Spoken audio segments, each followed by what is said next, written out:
Assalamualaikum warahmatullahi wabarakatuh. Selamat datang di talk show kita untuk matkul dasar-dasar ekonomi Islam bersama saya, Alia Agustin Sundaru, Prodi Manajemen Bisnis Syariah, Fakultas Ekonomi dan Bisnis Islam, UIN Raden Mas Said, Surakarta. Tentunya, saya nggak akan sendiri di sini. Saya akan bersama dua narasumber saya untuk membahas topik bank syariah dan bank konvensional. Baik, perkenalkan nama saya Anastasia Celsianita. Saya dari Program Studi Manajemen Bisnis Syariah semester 1 Fakultas Ekonomi dan Bisnis Islam UIN Raden Mas Said, Surakarta. Baik, di sini saya sebagai narasumber dari bank konvensional. Dan perkenalkan rekan saya. Dan saya Hilary Nandi dari Program Studi Manajemen Bisnis Syariah semester 1 Fakultas Ekonomi dan Bisnis Islam UIN Raden Mas Said, Surakarta sebagai narasumber bank syariah. Sebelum kita mulai topik pada kali ini, kita akan sedikit menyaksikan tayangan tentang bagaimana sih pendapat orang awam tentang bank konvensional dan bank syariah. Menurut kakak, apa sih perbedaan bank syariah dan bank konvensional? Kalau menurut saya, bank konvensional itu BUMN dan milik negara, sedangkan kalau bank syariah itu milik swasta sih. Terus kalau bank konvensional itu pakai sistem suku bunga dan perjanjian umum berdasarkan aturan nasional gitu. Terus kalau bank syariah sendiri itu pakai sistem bagi hasil. Terus mengapa sih kak saat ini bank syariah itu jauh di bawah bank konvensional? Nah kalau itu menurut saya suku bunga yang diberlakukan bank syariah itu lebih tinggi daripada bank konven. Terus juga nasabah dari bank syariah itu lebih banyak UMKM atau orang yang sudah memiliki usaha. Nah, itu tadi adalah beberapa cuplikan tentang apa sih sebenarnya bank syariah dan bank konvensional menurut pandangan orang-orang awam. Nah, lalu bagaimana sih kak pendapat kakak tentang apa sih bank syariah itu dan apa sih bank konvensional itu? Ya, jadi teman-teman, menurut saya ya, bank syariah itu bank yang merupakan lembaga keuangan yang menerapkan prinsip syariah dan hukum Islam yang di dalamnya terdapat akad dan juga kesepakatan antara nasabah dan pihak bank itu sendiri. Nah lalu menurut pandangan saya bank konvensional itu kan badan usaha milik negara ya. Pastinya itu sangat banyak memiliki akses ya yang lebih mudah untuk masyarakat. Lalu bisnis konvensional itu sesuai prinsip-prinsip ekonomi yang menawarkan produk dan layanan keuangan pada masyarakat umum. Jadi sudah sedikit pengertian ya kak menurut kakak tentang bank syariah dan bank konvensional itu seperti apa. Lalu pasti ada dong bank syariah dan bank konvensional itu memiliki keunggulannya masing-masing dari setiap bank. Apa sih kak keunggulannya itu? Untuk bank syariah sendiri itu memiliki keunggulan yang lumayan cukup banyak ya. Saya di sini menyebutkan salah satunya aja ya. Nah, salah satunya itu kita itu menerapkan sistem bagi hasil. Jadi di bank syariah itu tidak menerapkan riba.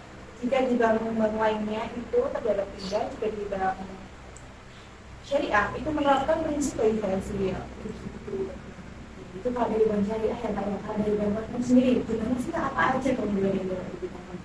Baik, menurut pandangan saya pastinya banyak ya keunggulan di bank konvensional. Salah satunya yaitu bank konvensional itu banyak memiliki akses-akses yang memudahkan masyarakat untuk bertransaksi ya, tentunya jauh lebih nyaman. Selain itu, bank konvensional itu menjadi tujuan utama para masyarakat untuk berinvestasi, Kak. Nah, tadi kan sudah dijelaskan nih kak, menurut kakak apa sih bank syariah itu, apa sih bank konvensional itu, dan juga beberapa keunggulan-keunggulan nih yang sudah disebutkan antara bank syariah dan bank konvensional. Nah, akhir-akhir ini kak, banyak banget loh berita-berita ataupun fenomena yang tersebar di sosial media ataupun yang lainnya, itu bahwa masyarakat itu lebih memilih bank konvensional daripada bank syariah.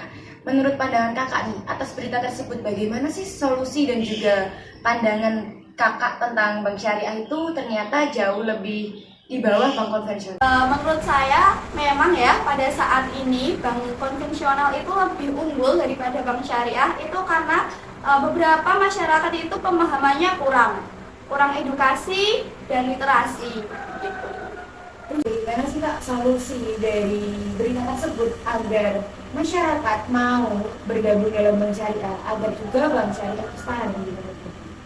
Menurut pendapat saya, untuk mengatasi budaya tersebut seharusnya syariah itu menjalankan literasi keuangan kepada masyarakat luas agar masyarakat luas itu teredukasi dan teredukasi dengan literasi keuangan tersebut.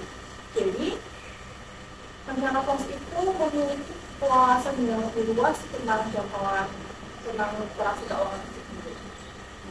Jadi ini ya, untuk solusi dari berita tersebut atau yang bisa diberikan tadi dengan solusi atau pandangan dari kandidat dan Kak Chelsea adalah bank syariah seharusnya menggunakan program literasi atau sosialisasi kepada masyarakat yang belum mengetahui atas dasar prinsip-prinsip syariah ataupun bagaimana sih bank syariah tersebut. Iya.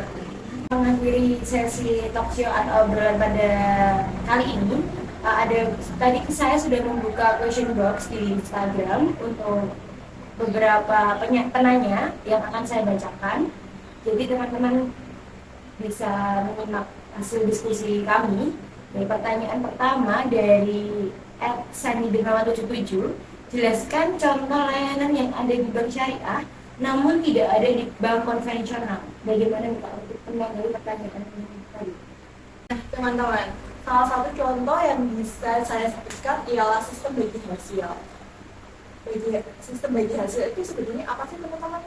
Sistem bagi hasil itu sistem yang melibatkan kerjasama antara bank dan nasabah dalam pengelolaan dana. Jadi itu seperti kita memiliki kesepakatan sebelum untuk pengelolaan dana tersebut.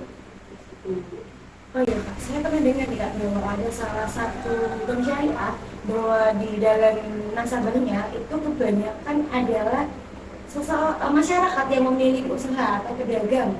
Nah, itu tuh gimana sih Kak penerapan bagi hasilnya dengan mereka? Itu jadinya sistem menurut pandangan saya ya. Jadi sistem bagi hasil menurut perdagangan yang saya tangkap itu, jika terdapat keuntungan ataupun kerugian dari salah satu pihak, maka hal itu akan dibagi menurut perbandingan atau nisab yang telah disepakati oleh pihak nasabah dan juga bank tersebut dari awal. Oke, jadi pertanyaan dari Kak Etsai Dirwan tadi sudah dijawab oleh Kak Bilar, di mana contoh dari layanan yang ada di bank syariah itu tidak dimiliki dari bank konvensional. Salah satunya adalah pembagian hasil, di mana kebanyakan pembagian hasil itu dilakukan dengan pedagang kecil atau UMKM. Bukan begitu kan ya? Iya. Baik, kita langsung masuk ke pertanyaan kedua, yaitu pertanyaan dari Kak Rose Anuska 57, yaitu apakah bank konvensional memiliki program yang mendukung perkembangan ekonomi lokal? Baik, menurut pandangan saya, pastinya bank konvensional itu memiliki program untuk membantu para UMKM untuk pengembangan usahanya itu sendiri berupa pembiayaan, begitu. Terus kan tadi kan udah dijelaskan ya Kak bahwa yang di program bank konvensional itu seperti yang dituju dengan UMKM. Banyak UMKM apa sih Kak yang dituju dari bank konvensional tersebut? Biasanya bank konvensional itu membantu para UMKM seperti toko kelontong atau warung makan ya. Nah, dengan bantuan bank konvensional itu para UMKM itu bisa mengembangkan usahanya atau memperbaiki fasilitas dari usaha-usahanya itu sendiri. Oke, terima kasih Kak Chelsea atas jawaban dari pertanyaan tadi. Pertanyaan adalah program yang mendukung perkembangan ekonomi lokal bank konvensional itu apa sih? Nah, tadi jawaban dari Kak Chelsea adalah yang pertama adalah menawarkan pembiayaan oleh pedagang-pedagang kecil, di mana bank konven memberikan sebuah modal untuk pedagang kecil atau UMKM. Dua pertanyaan yang bisa saya bacakan pada sesi obrolan dan diskusi kali pada hari ini.